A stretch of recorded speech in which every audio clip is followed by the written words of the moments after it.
Se você começou a estudar programação agora, com certeza você deve ter travado numa dúvida muito comum. Qual área eu devo escolher? Back-end, front-end, full stack? E é por isso que eu tô fazendo esse vídeo. A real é que muita gente desiste da programação porque escolhe a área errada no começo. Às vezes aquele cara que é mais visual, que gosta do feedback na hora, resolve começar no back-end e acaba se frustrando. Assim como o cara que prefere mais lógica, uma coisa mais abstrata, começa no front-end e também acaba não gostando muito. Então, para tentar acabar com essa dúvida e mitigar esse problema de você escolher a área errada, nesse vídeo eu vou te apresentar as principais características, questão de salário, dificuldade de cada uma das áreas, back-end e front-end. Bom, para tentar simplificar a explicação e tentar deixar mais fácil de entender para quem não tem muito conhecimento da área, eu vou usar uma analogia do restaurante. Pensa no front-end como as mesas, a estrutura, o lugar. É a parte mais visual, a parte da apresentação do projeto, por exemplo. Se a cadeira tá bamba, se a mesa tá mal arrumada, se a parede tá suja, o cliente vai ver e vai reclamar, correto? Por isso a gente fala que o front-end é a parte mais visual, é o que vai prender a atenção de quem está usando o seu site, o seu aplicativo. Agora pensa no back-end como se fosse a cozinha. O cliente não entra lá, ele não vê o estoque, ele não vê o pessoal cozinhando, ele não vê o pessoal lavando a louça. Mas se a cozinha parar, acabou o restaurante, porque não vai ter mais nada para fazer o processamento da comida, para fazer o prato, para lavar a louça, não vai ter toda essa questão operacional, essa questão lógica, essa questão que o cliente não vê. Normas de limpeza, de segurança, de boas práticas, tem muitas coisas que a pessoa não vê quando vai no restaurante, mas que elas são cruciais para aquilo funcionar. Em resumo, o back-end é onde a mágica acontece, é onde tem a regra de negócio, os protocolos de segurança, o armazenamento de dados, o processamento dos dados, isso é back-end. Agora, trazendo para termos mais técnicos, o front-end é o cara que vai cuidar da interface do site, da parte mais visual, como eu falei para vocês antes, só que usando a analogia do restaurante. Geralmente, o front-end usa o quê? HTML, CSS, JavaScript e, claro, muitos frameworks como React, Vue, Next, tem muita coisa, mas para quem está começando, o básico é HTML, CSS e JavaScript. A grande vantagem do front-end é o feedback visual, porque você vai lá, muda a cor de um botão, dá F5 e você já consegue ver que a alteração foi feita. Isso, para quem está começando, dá uma dopamina legal, um ânimo, porque você vê o que você está fazendo, né, funcionando ali na hora. É algo mais intuitivo, é algo mais bonito de se ver. Bom, agora vamos falar do back-end, que é o que eu prefiro. No back-end, a gente não está preocupado com interface, se o botão está bonito, se a cor está certa, se o alinhamento está certo. O back-end é puramente lógica, regra de negócio e dados, validações. Em resumo, a gente está preocupado em fazer o sistema funcionar corretamente. Pense num site de compras. Quando você clica no botão em comprar, o front-end avisa para o back-end, olha só, o fulano de tal fez uma compra. Então, o back-end ele precisa validar se o cartão é válido, se o cartão tem saldo, se a questão da segurança está correta, se ele está autenticado. Então, tem que fazer uma série de validações para que aquela ação de compra siga o fluxo correto. Esse é o trabalho do back-end, da arquitetura back-end de um sistema. Isso acontece muito rápido e o cliente não vê isso acontecendo, porque senão ia ficar ruim, né? Ele precisa só ver que ele conseguiu fazer a compra ou não. No back-end, a gente tem várias tecnologias para ser utilizadas, PHP, Java, C#,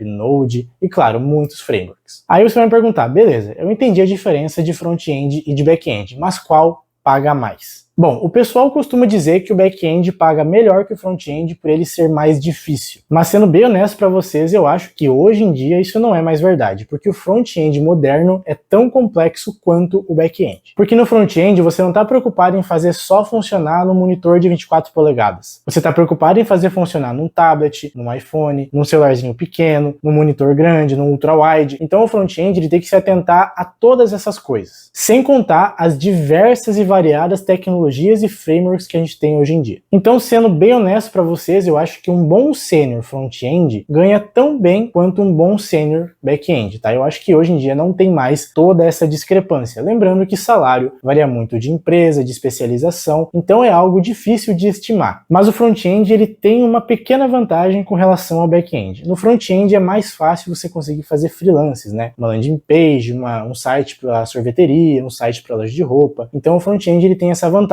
Por quê? Porque você vai lá, constrói a landing page, ele não precisa de muita funcionalidade, né, de muita lógica, é mais a questão do design da interface. Então fazer freelances em front-end, né, acaba sendo mais fácil de vender do que em back-end. Agora, na minha opinião, qual é melhor, qual é mais amigável para quem está começando na área hoje? Na minha opinião, o front-end ele tem uma barreira de entrada menor, uma barreira de aprendizado menor do que o back-end. Basicamente porque o front-end ele mostra para você os erros mais facilmente do que o back-end. Se você alinhar uma uma div ou alguma coisa, uma imagem no site errado, você dá F5, olha e percebe que está errado. Ou se o botão fica torto, ou se a cor fica errada, é tudo muito visual, você consegue ver na hora que está errado aquilo. O back-end é mais abstrato, então se der alguma coisa errada, você vai ter que interpretar uma mensagem de erro, você vai ter que dar uma fuçada, colocar vários logs para você entender onde está o problema. Além do mais, você vai estudar muito tempo o back-end e o resultado mais legal que você vai conseguir é uma tela preta dizendo você cadastrou os dados com sucesso, ou você vai fazer alguma coisa de lógica, vai exibir o resultado de alguma conta ali no seu terminal. Então é um feedback menos, que deixa menos animado, sabe? É algo mais seco, mais frio. E para quem tá começando, isso pode ser um pouco frustrante, porque você não vê aquele resultado bonito que você vê no front-end, a tela colorida, a coisa alinhada. No back-end é mais letras e uma tela preta, tá? Porque no caso é o terminal, é o CMD, ou talvez o console ali do seu navegador. Então, resumindo, se você gosta de visual, criatividade, interface, layout, design, cara, vai pro front-end, porque você vai se dar melhor. Se você não gosta dessa questão de interface, design, de criatividade, né? Você gosta mais de lógica, de quebrar a cabeça resolvendo problemas, aí sim você vai pro back-end, porque como eu falei, é mais abstrato, é mais lógica, é mais procurar problemas, resolver problemas ali de uma forma mais dando logs, né, e estudando o código e procurando o que tá errado, então o back-end vai se enquadrar melhor para você. Bom, mas antes de finalizar o vídeo, eu quero fazer um alerta para vocês também. Eu sei que vocês já ouviram falar do full stack, que é o cara que sabe tanto de front-end quanto de back-end, e uma coisa que um iniciante nunca deve fazer é tentar ser full stack logo de início. Porque você tentar aprender tanto back-end quanto front-end logo de largada no começo é muita coisa e vai acabar te frustrando ou te deixando muito cansado, muito exausto, porque realmente vai ser muita coisa para estudar. Então o segredo para quem está começando e quer tentar entrar no mercado o mais rápido possível é escolher back-end ou front-end e focar em um deles, ficar bom em um deles, construir projetos em um deles. Porque aí, quando você, ao longo do tempo, construir experiência nessa área, nessa stack, você pode, depois de um tempo, se aventurar na outra. Então, quando você estiver bom no back-end, já está trabalhando, ou já ter feito alguns projetos relevantes, já tem um bom conhecimento, e você quiser se aventurar no front-end, você pode. Por quê? Porque você já domina um lado. Então agora você pode se aventurar no outro, sem ficar com aquele conflito de entendimento, de aprendizado. Em resumo, não queima a largada tentando abraçar o mundo inteiro, tanto back-end quanto front-end, tá? Começa devagar, aos poucos, e aí conforme você for melhorando, você vai estudando outras coisas. Mas é isso, eu acho que esse vídeo vai conseguir clarear algumas coisas para vocês, e eu quero saber, você prefere back-end ou front-end? Ou se você ainda não decidiu, pode ficar à vontade para tirar suas dúvidas aqui nos comentários, que eu vou fazer o melhor para responder o seu comentário e tentar te ajudar. Espero que você tenha gostado desse vídeo, se gostou, deixe seu like, se inscreva no canal e comente aí sugestões para próximos vídeos. É isso, rapaziada, a gente se vê no próximo vídeo, fiquem com Deus e muito obrigado.